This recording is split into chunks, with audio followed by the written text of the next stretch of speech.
Have you ever stopped to think that the religion that condemned Jesus to the cross still lives among us, well-dressed, with beautiful speech and an aura of impeccable holiness? Well, the problem wasn't just with the Pharisees back there. The Pharisaic spirit is still very much alive, disguised as spiritual leadership, hidden behind rules, appearance, and a faith that imprisons instead of freeing. We live in days when many confuse legalism with holiness, tradition with truth, and fear with reverence. But Jesus didn't come to found a religion full of rituals. He came to break chains, confront systems, and transform hearts. What the Pharisees did 2,000 years ago, unfortunately, still happens, only now in modern pulpits, with a microphone in hand and even followers on the networks. If you have ever felt judged for not following an invisible spirituality manual, or realized that faith has become an appearance competition, then this content is for you. Let's dive into a real, deep, and shocking story, and understand how the religion that killed the Savior continues to try to silence his voice to this day. They wore long robes, were called teachers, and carried the scriptures as a symbol of authority, but behind the appearance of holiness, they plotted in the shadows. The Pharisees, respected by society as guardians of the faith, were silent protagonists in the plan that led to the crucifixion of Jesus Christ. It was not the pagan people who demanded his death, but the religious elite, disturbed by a message that challenged their dominance and denounced their spiritual hypocrisy. Despite their deep knowledge of the written law and oral tradition, they preferred to protect their human traditions rather than recognize the Son of God. The true gospel, centered on grace and freedom through faith, clashed directly with the system of control they had built.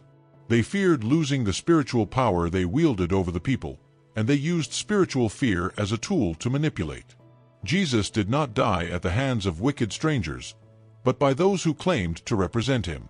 To understand the Pharisees, we need to go back in time a little, to the intertestamental period, that silence between Malachi and Matthew. It was there, in the midst of political chaos and the influence of the Greek and later Roman empires, that this group emerged trying to preserve the identity of the Jewish people. The proposal even seemed noble, maintaining the purity of faith in the face of the avalanche of pagan ideas. But the zeal, over time, became an obsession. And where there is obsession, legalism usually arises. The problem is that, in trying to protect spirituality, they ended up placing faith inside a bubble, full of rules, personal interpretations, and human traditions. They started with the purpose of preserving the truth, and ended up trying to control it. Religious legalism gradually crept in, until obeying the rules became more important than hearing the voice of God. This is how many well-intentioned movements end up corrupted, when they forget that God seeks inner transformation, not external performance. Unlike the Sadducees, who dominated the temple in Jerusalem and had ties to the aristocracy, the Pharisees built their influence in the synagogues, spread throughout Jewish territory. It was there, in the people's daily lives, that they exercised their spiritual power. They taught both written and oral law, but the problem was that they accumulated rules upon rules. They created a system so complex that only the initiated could navigate it, and, of course, they themselves were the guardians of this maze. The intention was to guide, but it became control. The synagogue, which could be a space for communion and learning, became a stage for religious manipulation. Anyone who didn't fit the mold was marginalized. This oppressive spirituality began to suffocate the essence of faith, and even worse, it made it seem like this burden came from God. The people carried a burden that was not theirs, believing that theological prosperity came from blind obedience to human traditions. A cycle that Jesus came to break. In the beginning, there was devotion. The Pharisees' desire was genuine, to keep the flame of faith alive in the midst of foreign domination. However, little by little, the commitment to God was replaced by a blind attachment to human traditions. Religion became a theater, where the most spiritual was the one who followed the most rules. And so, what was supposed to be a path of freedom through faith became a minefield of demands, judgments, and appearances. The appearance of holiness became social currency. The focus moved away from internal transformation and onto external performance. Those who lived afflicted, injured, or outside of standards felt even more distant from God, as if he was only accessible to the pure. And what's worse, all of this was supported by leaders who, behind the discourse of piety, used religion to maintain power. A system that enslaved in the name of heaven, and that Jesus made a point of confronting. Jesus didn't just disagree with the Pharisees, he confronted them head-on, bluntly. He called them whitewashed tombs, beautiful on the outside, but full of rot on the inside. While they defended their appearance, Jesus called the people to inner transformation. And that bothered them deeply. Jesus' authority came from the Spirit, not from human traditions. And unlike them, he liberated instead of oppressing. He gave sight to the blind. He didn't sell spiritual fear. The Pharisees were scandalized when Jesus healed on the Sabbath, ate with sinners, or allowed a woman to anoint him. He was dismantling, one by one, the pillars of their religious system. Every gesture of compassion was a blow against legalism. Each parable was a provocation to spiritual hypocrisy. It was a clash of kingdoms, that of grace versus that of control. And that's why, in the end, they couldn't stand it. They preferred to crucify him than give up the throne they had erected in the synagogues. Not every Pharisee was an enemy of the truth. Nicodemus is proof of this. Even though he was afraid of exposing himself, he looked for Jesus at night, with a restless heart. I wanted to understand what was behind that man who spoke with so much authority and performed extraordinary signs.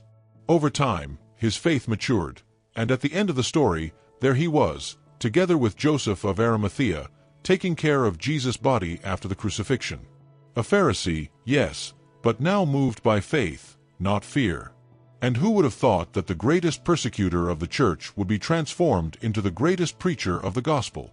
Saul of Tarsus, Pharisee of Pharisees, formed at the feet of Gamaliel, was the picture of religious zeal. But on the way to Damascus, he had a real encounter with Jesus, and the man who used the law to arrest began to announce freedom through faith. Paul knew legalism from the inside, and that's why he fought the Pharisaic spirit so firmly. Proof that even the most hardened can be transformed. Pharisaic influence did not disappear with the conversion of some leaders. On the contrary, many early Christians from this group still carried the burden of religious legalism. This led to tensions within the early church, especially when Gentiles began to convert. Some insisted that, to be saved, it was necessary to follow Jewish rituals, such as circumcision. It was as if the true gospel still needed the seal of tradition to be valid. That's when the Council of Jerusalem came into play. The apostles, including Peter and Paul, met with church leaders to resolve the issue. And the verdict was clear: salvation comes by grace, not by works of the law. This decision was a watershed. It established that faith in Jesus Christ is sufficient, and that spiritual freedom cannot be tied down by human traditions. An essential step so that Christianity does not become just a new version of the old Pharisaic system. The Pharisees, as a historical group, disappeared centuries ago. But the Pharisaic spirit is still very much alive, and perhaps more sophisticated than ever. He wears a suit, climbs onto pulpits, records videos with millions of views, and even publishes bestsellers. Speaks in the name of God, but acts driven by power, vanity, and control. Exchange love for judgment, grace for guilt, freedom for spiritual manipulation. And the scariest thing, many follow him without realizing it.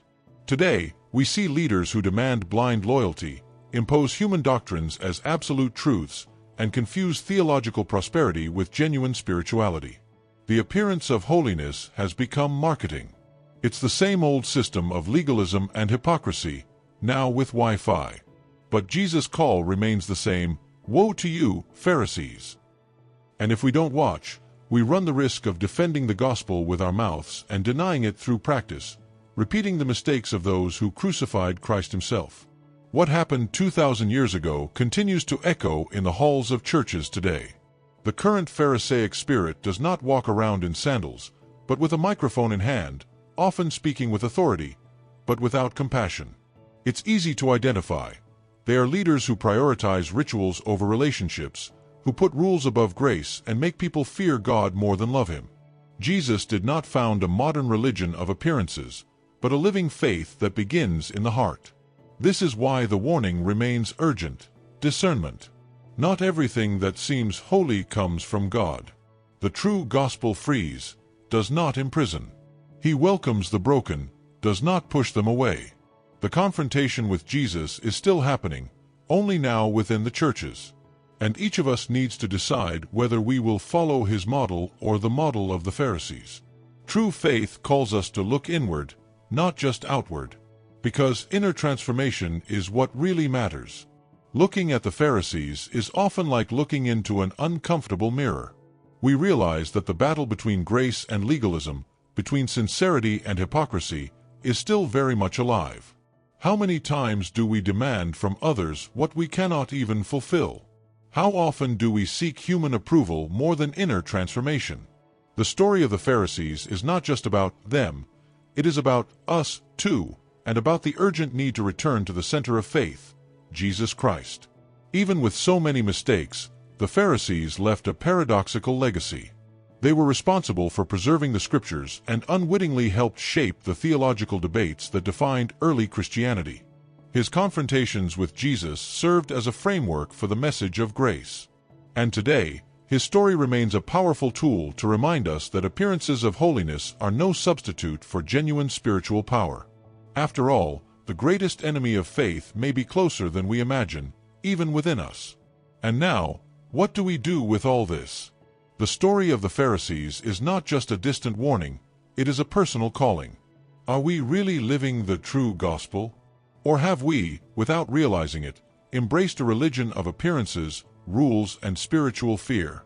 Jesus didn't come to give us a list of demands. He came to offer us freedom through faith, inner transformation, and a real relationship with God. But this freedom requires courage to break with systems that seem right, but are empty of life. So I ask you, how is your faith today? Grace-based or performance-based? Do you follow the voice of Christ or the standards of modern religion? How about starting a sincere journey towards a deeper and more living faith? If this content woke you up, subscribe to the channel, turn on notifications, and come with us to explore more truths that free you. There's a lot ahead of us, and you're part of it.